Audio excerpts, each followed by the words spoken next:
Next comedian coming to the stage, let's give it up for the very funny Rhoads Osbourne.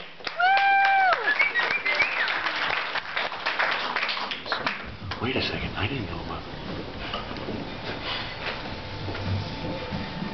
Woo! Yeah. Did you ever think to yourself, gee, I wonder what Lady Gaga's doing tonight? Have we ever had a little time alone together? What sort of interpersonal relationship might we develop? Does she really enjoy spanking men?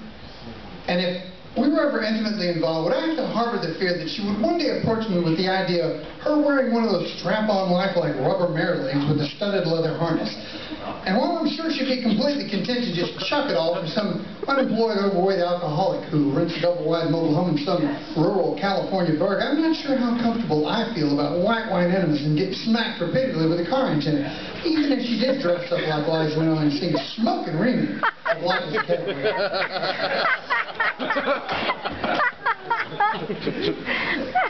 Why is it that when you're like 18 and you take off across the country hitchhiking with nothing more than a backpack, a couple dollars in your pocket, and a fistful of drinks, everybody refers to you as a free spirit?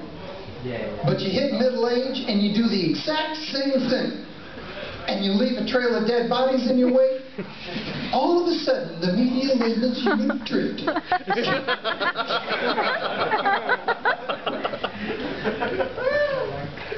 I'm afflicted with a disorder that mimics Tourette's syndrome. However, instead of shouting obscenities at the top of my lungs, I'm inclined to lightly spank attractive women over the age of 18 in a manner that is considered unbecoming to fundamentalist right-wing Republican conservatives.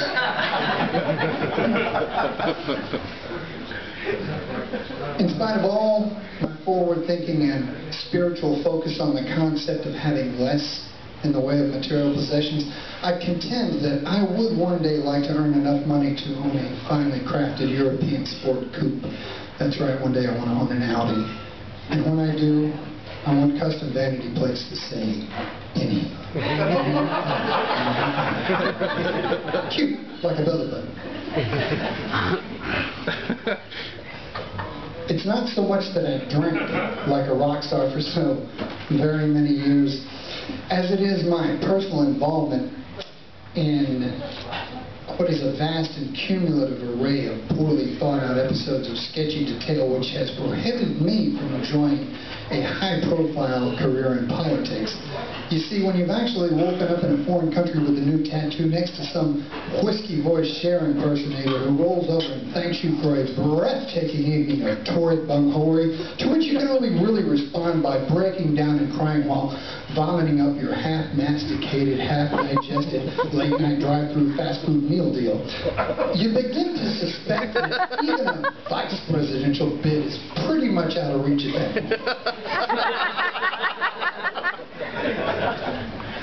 I am uncomfortable with a trend which has developed over the last decade or so in the adult video and novelty store industry, whereby one will receive helpful customer service from kindly old women who either own and operate or are employed by these establishments.